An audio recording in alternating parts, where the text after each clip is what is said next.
Some people say that right behind me here is the actual crucifixion site of Jesus Christ. Is it?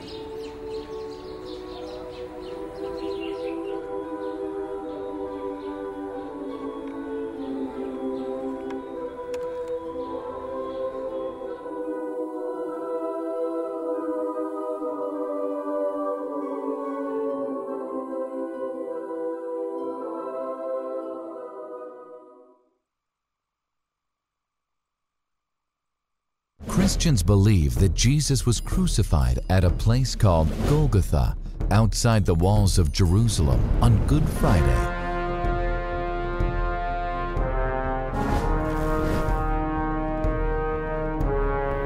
They came to a place called Golgotha, which means the place of the skull.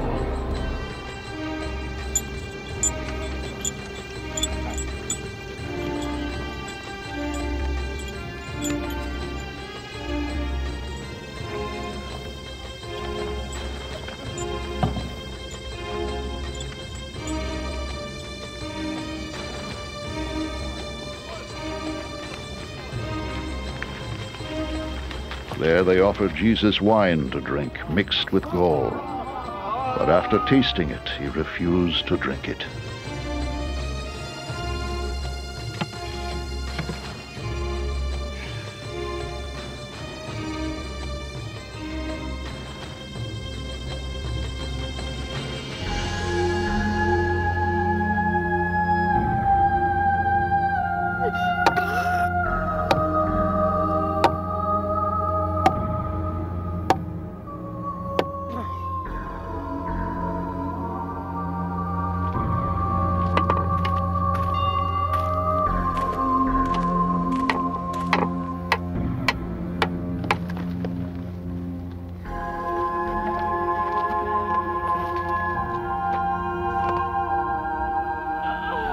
When they had crucified him, they divided up his clothes by casting lots. And sitting down, they kept watch over him there.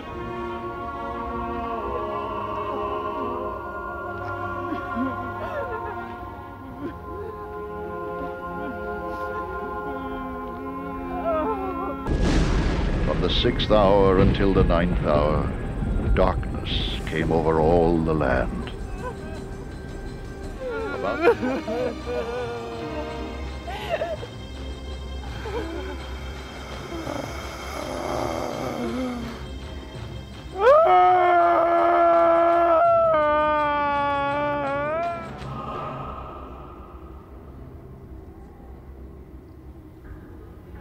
when Jesus had cried out again in a loud voice, he gave up his spirit.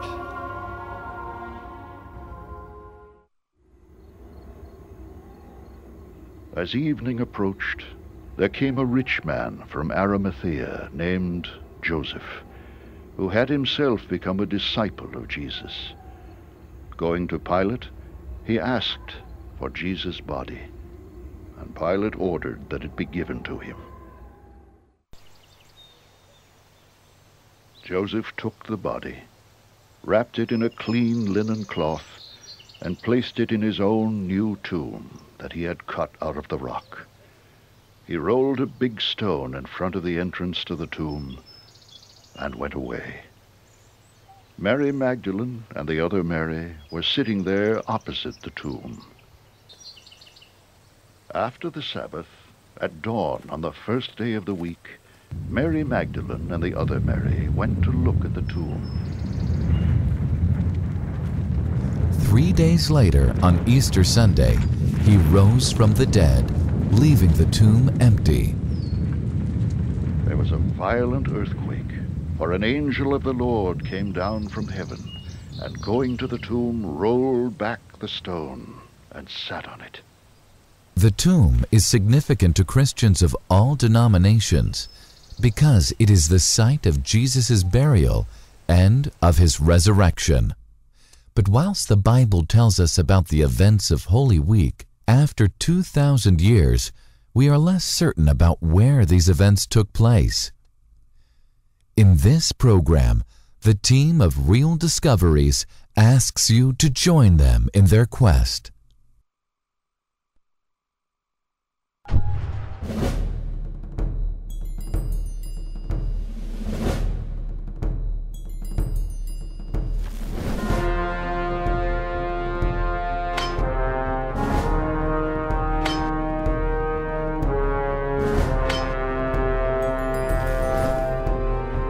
Our search for the tomb of Jesus.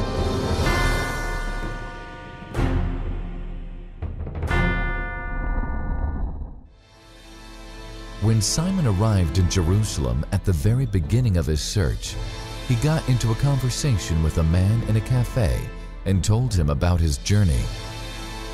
The man quickly volunteered to take him to the tomb of Jesus, but as he followed him down dark alleys, he asked himself if his guide was really a guide at all, and if he planned to rob him instead. Certainly, the man tried to lure him into souvenir shops,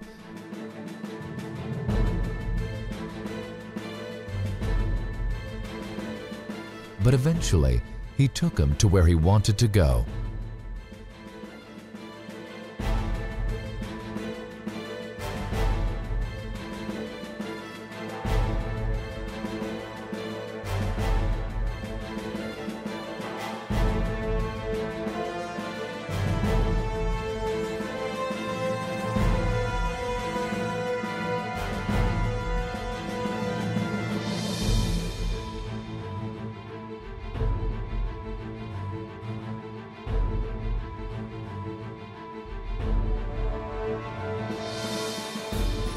But was it where he wanted to go?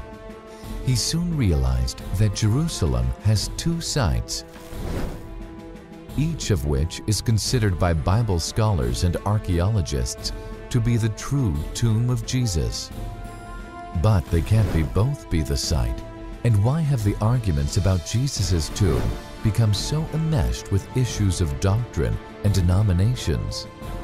The group decided it was time to investigate the other side, the Garden Tomb. You can see here how very different this site is. There is no church, just a quiet and peaceful garden. The first thing we noticed was the absence of noise. Outside, the city continues its frenetic, bustling pace, but in here, just the most tranquil place you could ever imagine yourself to be. The quiet and sense of presence makes you want to believe this is the true site of Jesus' tomb. The guide is quietly authoritative, and we are all enthralled. When he leaves us alone, we contemplate and explore the place for ourselves. The first thing to notice is an absence of traditional church ceremony. It is as though we are stripping away the detritus of generations and getting back to the very early church, the days and months after Jesus' resurrection. But before we get carried away with the beauty of this place, let us examine its credentials. What evidence do we have that this is the tomb of Jesus? First of all, although there is evidence that early Christians believed this was the true site, it lay pretty well undiscovered until the middle of the 19th century. Until 1867, the site was a wasteland, and nothing was discovered until the Greek family owning the land decided to dig for water. They found a cave which they decided to excavate further to install a water cistern. First, they consulted an architect named Conrad Schick, who was also an amateur archaeologist, and when he inspected the site, he found evidence of a Jewish tomb dating from the 1st century. He counseled the family to leave the site alone, but by this time, considerable interest was building up in the city and beyond. One of the people who heard about the tomb was General Charles Gordon. Gordon was the archetypical Victorian military hero. He had fought in China, where he had made his name, and was often referred to as Chinese Gordon. As well as his military exploits, He was a devout Anglican Christian who spent much of his time in Palestine looking for biblical sites. As a result, the Garden Tomb, as we now call it, for many years was called Gordon's Tomb.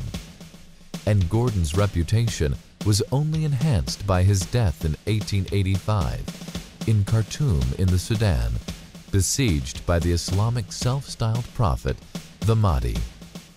These events were portrayed in the 1966 film Khartoum, with Laurence Olivier playing the Mahdi and Charlton Heston, Gordon.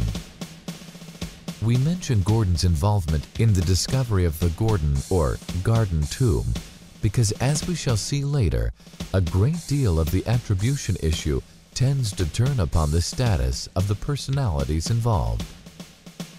A Roman emperor, a saint, and a British military hero who died a brave and romantic death.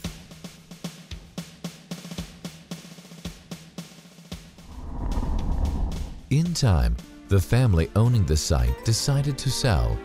It was already becoming a prime item of real estate, and the Times of September 22, 1892 carried an appeal to raise £2,000 to buy it.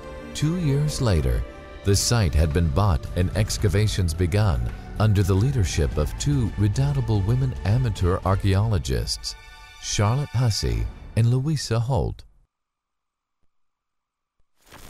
The excavation took almost half a century, but in the end, the site was very much as we see it today. From time immemorial, it had been called Skull Hill, and Golgotha is Aramaic for the place of the skull.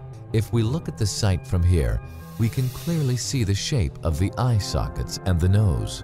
Gordon was sure that this was the correct site because St. John tells us that at the place where Jesus was crucified, there was a garden, and in the garden a new tomb, in which no one had ever been buried. According to the Gospels, the tomb belonged to Joseph of Arimathaea, a wealthy merchant who had the tomb made for himself and his family. The speed of events in Holy Week took the disciples by surprise. It was evening, the Sabbath was the next day, and Jesus had to be buried now. Joseph's act of generosity singles him out down the generations, so we know his name and we know what he did. This site features in the Old Testament, where it is called Mount Moriah, and where Abraham was told by God to sacrifice his only son, Isaac. So, the symbolism of this place in both Jewish and Christian terms is very great. The team were conscious wherever they walked that their steps fell on ground which had been holy for thousands of years. It was a very moving experience, and one that filled them with awe as the guide left them to explore on their own, to contemplate this place and consider the evidence.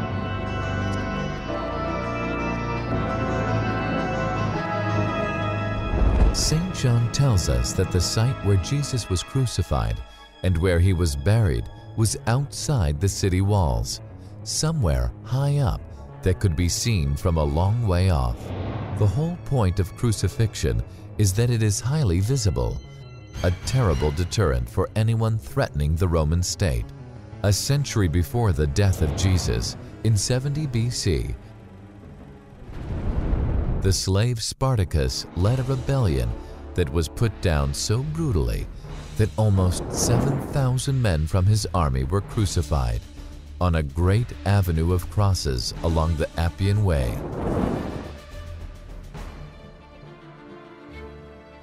The Roman governor of Judea, Pontius Pilate, at least allowed Jesus' followers to take his body down from the cross and bury him. Nobody gave the order to take Spartacus's men down, and their skeletons hung for years. This was a very brutal time, and crucifixion a very brutal death. The Garden Tomb is a short walk from the old city walls, near the Damascus